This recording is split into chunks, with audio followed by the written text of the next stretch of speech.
Okay, today's the 8th of July. Yeah, the 8th of July. About 4:25 in the afternoon, Alaska time. Okay, we're talking about the World Trade Center 7 again. So give me some idea, Julian, of what's going on. Okay, so in the morning I did some SolidWorks modeling again, but I'm gonna skip that part. Because it's really hard to get a good solid grip of the knowledge of the software when it comes to finite element analysis. But And we really aren't going to use it for that. Okay. We're going to use it only for the connectors. Okay. But I did some SAP 2000 analysis. Okay. You told me I should see the convergence. Yeah, of the results. Speak a little louder. Oh, you want it? Yeah, Dr. Hulsey told me yesterday to see the convergence of the results by using variation of number of links, and I did that today. So I used two kinds of modeling techniques for composite beams, with a concrete slab on top and a wide flange beam underneath. So the first technique is to model the two parts of the composite beam, the concrete slab and the wide flange beam, as beam elements, and use a variation of number of links to connect them. And then the second technique is use a shell element to model the concrete slab and a beam element to model the wide flange beam. And how do you connect those two? With rigid links. With rigid links also? Yeah, but a variation of number of links. Okay. So each technique, I used 1, 2, 3, 4, 5 modelings, and each for different modelings, the number of links starting with vary. a very coarse mesh. Yeah. For coarse number of links. Okay, good. Right. So this one is the 3D extruded view of the modeling. On this side, we have the non-extruded view of the modeling. So let's talk about when I used beam elements for both parts of the composite beams. So on top we have concrete slab, and underneath we have a W24 times 55 wide flange beam. So does that represent a condition that's in the floor system? Yeah. Okay. Yeah. Okay. This one is, yes. This case was specifically chosen from the 12th floor of the WTC 7. Okay. So the first modeling I did, I only used three links? Yeah, rigid links. One at each end and then one in the middle? One in the middle. And okay. As the modeling went on, I kept adding links. Hang on. How well did that perform compared to your hand solution, the 3 links? About less than 5% difference. What about for moment? Oh, for moment, I haven't checked moment yet. Okay. I'll check. So we have to compare moment as well. Okay. Not just deflection. Not just deflection. All right, let me write it down. And check out the maximum moment point. Okay. Because that's a point of boundary condition. Check the moment. Check the strain and the strength. Strain at that point and your moment at that point. Okay. Okay. So as the and you're going to be able to. It's going to give you the strain. What you're going to have to do is calculate the moment from the strain. Okay. Yeah. So later on I'm going to take pictures of the work I did today. Okay. But now we're looking at 5 different modelings just for beam. Okay, so we'll talk about deflection now. Okay. So your most refined model has how many links? Here's the deflections. Most refined model has 11 links. 11 links. Yeah. The most rough modeling has 3 links. I understand. So what is the comparative results of the 11 links? So here I made a table. I didn't make a plot, but I did make a table. I do want to see a plot. You want to see a plot? Yeah. I can Not make this a plot minute, right but now. I think we need to correlate. Yeah. Okay. SAP, Abacus, and your hand solution together. I already have based on links. Okay. And then also That's based upon a comparison for deflection and comparison to also maximum moment. Okay. In other words, a maximum strain out there. Okay.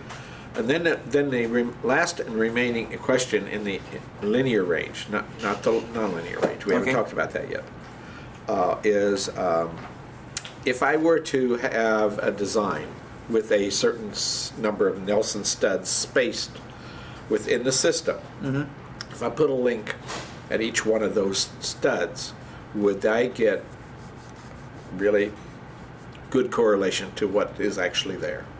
Or can I spread those studs out a bit to save computer time and still get really, really good results? That's the next question that we have to address before we finalize our mesh refinement issue. Okay. All right? Okay. So there's really two things going on here: mesh refinement and link spacing. Okay. So what you were looking at today was link spacing. Okay. I don't know what you did about your mesh refinement correlated to that. What do you mean? You don't Well, know? if you were to do a beam, a solid analysis, for example, solid shell element, Okay, I did it. how many pieces do you have to divide it up into to get realistic deflections and by itself, without connecting to another member such as the beam, because the beam's theoretically correct. The solid shell may not necessarily represent the slab well. So we need to know how many pieces do I need to break it up into to get a good correlation. Forget about the fact it's linked to something else. Just by itself, how well does it behave as a solid? Do you want me to check it? Yeah. Okay. I need to know what the mesh refinement is. Check. What mesh refinement do we need to get good correlation, good results? Actually required. You follow what I'm saying? Yeah, for shell. Yeah. I mean, it's just a few fundamental questions we got to get addressed before we Represent start playing around with this stuff. concrete slabs. Okay. All right. Yeah, but I mean today I did, I did some analysis like that. But I mean, so I used this one is for. For this one I used 2x2, 2x4, 2x6, 2x8, and 2x10. And it's obvious from this one, I that. used It's 4x2. obvious from that 3 links is not going to do the job. No, string is not going to do the job. And by the way, I'm not sure what your mesh is for that. But how often are This you? one is rougher. This one is finer. I know, but in the longitudinal direction. But what about in the transverse direction? But Yeah, what this about the one is- longitudinal direction? Like How many pieces? You should never have an element that is more than twice as long as it is wide. more than twice. Oh, okay. You follow what I'm saying Okay, here? okay. It looks like yours are significantly longer than they are wide. Yeah, 6 times. Right. That's not good. Okay. Now that's not good for a solid element. Okay. It is not a problem for a beam element. Right. Beam element, it can be forever. Yeah. You see, because it's theoretically correct. Right. But for a solid, it's an approximation. Okay. And so we have to be sensitive Okay. to the size, the relative width to length to width ratios of our element size configuration So, when we do solids. Yeah. So although I think you have pretty good results, you need to take that study of that mesh refinement and redo it with that refined mesh that you have determined that you need. Yeah. Okay. And on a 2-way slab. Is that what you mean by shorter longitudinal direction? Let's don't talk about 2-way yet. Let's say just the 1-way. What kind of fineness do I need in one direction? Okay. Once we get that locked in, then you can complete this study, and then we'll look at a 2-way.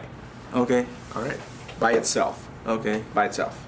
Yeah. And I don't think we're going to learn much from that. Okay. But we need to get a handle on how well that particular element is working Okay. to represent a true system. Okay. And I did something else as well. Okay, good. I changed dimension of the slab and the beam.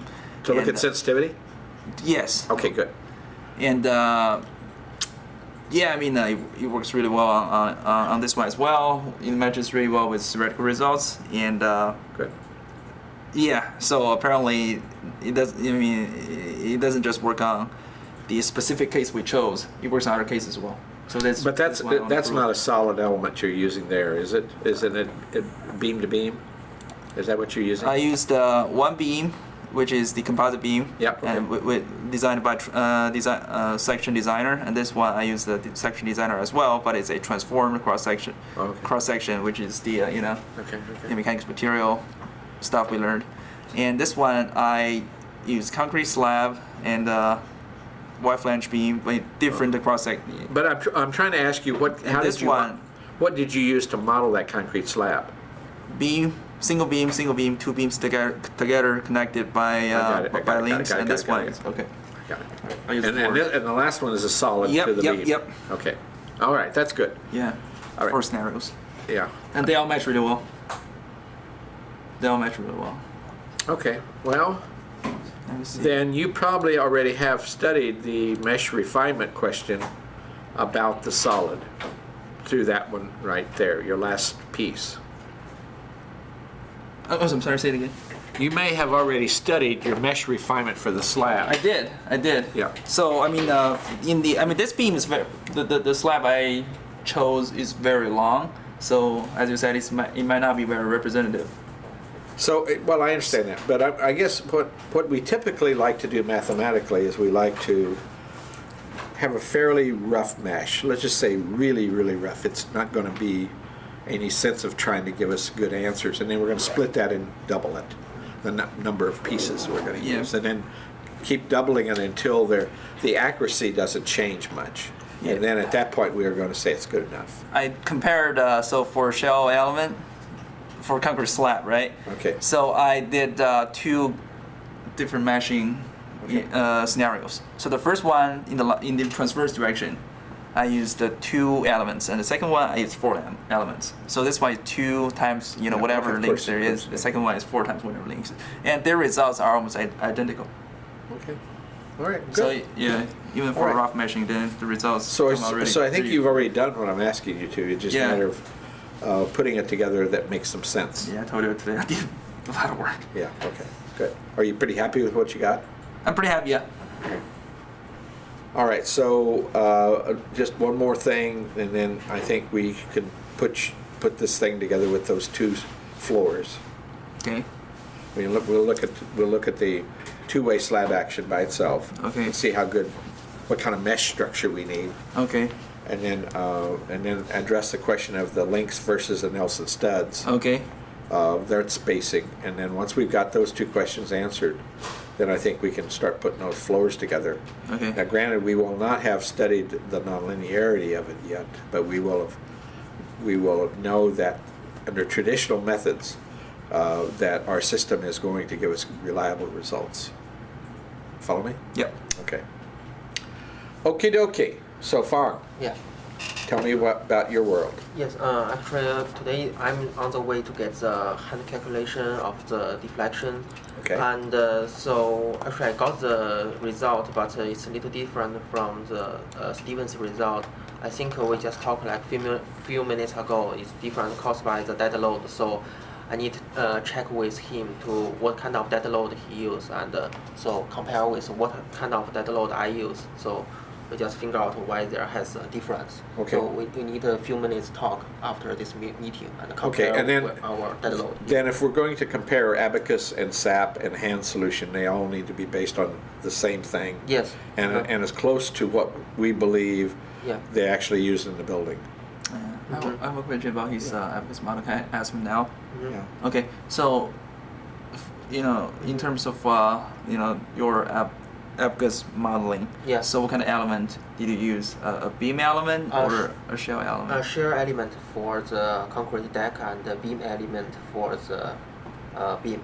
Okay. Yeah, so But what he's really talking about is that his hand solution doesn't correlate to your hand solution. Oh yeah. But I mean earlier he showed me his abacus result as well. I see. Mhm.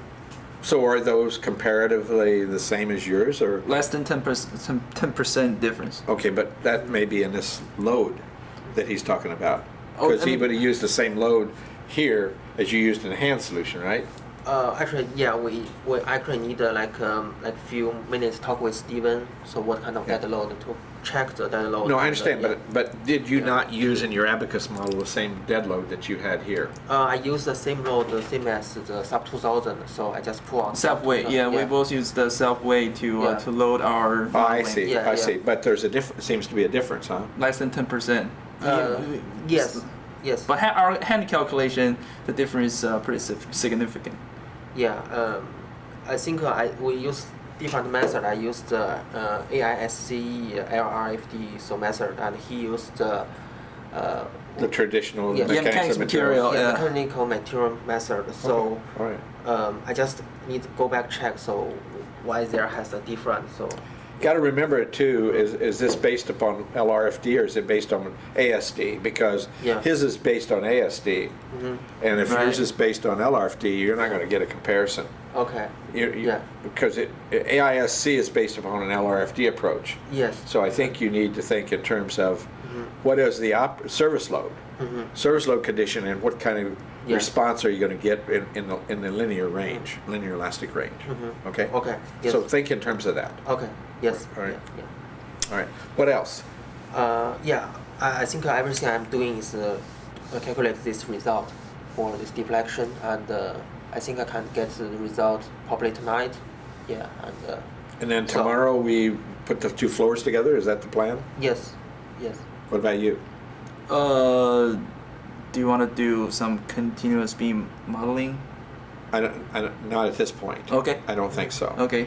I would rather, because we're not going to learn anything about that. We begin to learn that when we go in the nonlinear range. Okay. So right now, I think we need to look at putting these two floors together once you're comfortable that you've got everything that I would ask you to address Okay. in terms of Okay. linearity. Okay. See, the problem is that if we look at continuous, then we're not allowing for slab to crack or any of these other kinds of things, or nonlinearity of the steel. So we really, what are we going to learn out of that? If it's going to deform and give us, if we meet the energy principles, which is the way this is calculated, then it doesn't matter whether it's determinate or indeterminate. Okay. What does matter, however, is when we start getting in the nonlinear range, Okay. and then the materials start changing on us, Okay. and we have to accommodate that. Okay. But let's first of all see if we can then take the linear elastic range, Okay. and if we can successfully model that, then we have hope of being able to model the nonlinear, Okay. right?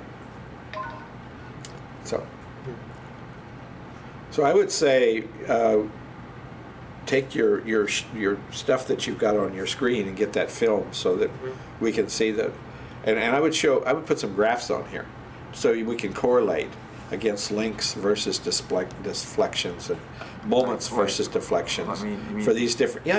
Okay. But it would be like deflection. Look, Steve, deflection versus number of elements or size of something. Size of the fineness of the mesh. Some way we can correlate a graph to look at the influence of the change. Oh, you want me to make a plot? Yeah. Okay. Okay. Yeah, I can do that. I mean, you got it in a table. You ought to be able to put it into a plot form Yeah, so yeah, we can yeah. actually see, so we can communicate to someone else how this is behaving, right? Right. Right. Delta versus number. And likewise for you, Fong, same thing. Yes. Yeah. Right. Yeah. I will do it. Okay. So we ready? Are we done? Yeah. You happy? Yes. Okay. Good. So let's go ahead and package this up and get, hopefully Thursday or Friday we're looking at two floors put together. Okay. All right. Think we can do that? Yes. Now you're already pretty close to having two floors, right? Yes. So I already have 2 floors, so I just get the link, and so it's already be there. Yeah. Okay. I think take some time on this, and so make sure we will get right result hand calculation. Okay. Yeah. All right. Sounds good. Okay. All right, guys. So have fun. All right. Having fun? Yeah. So far. Good. Well, it'll be fun.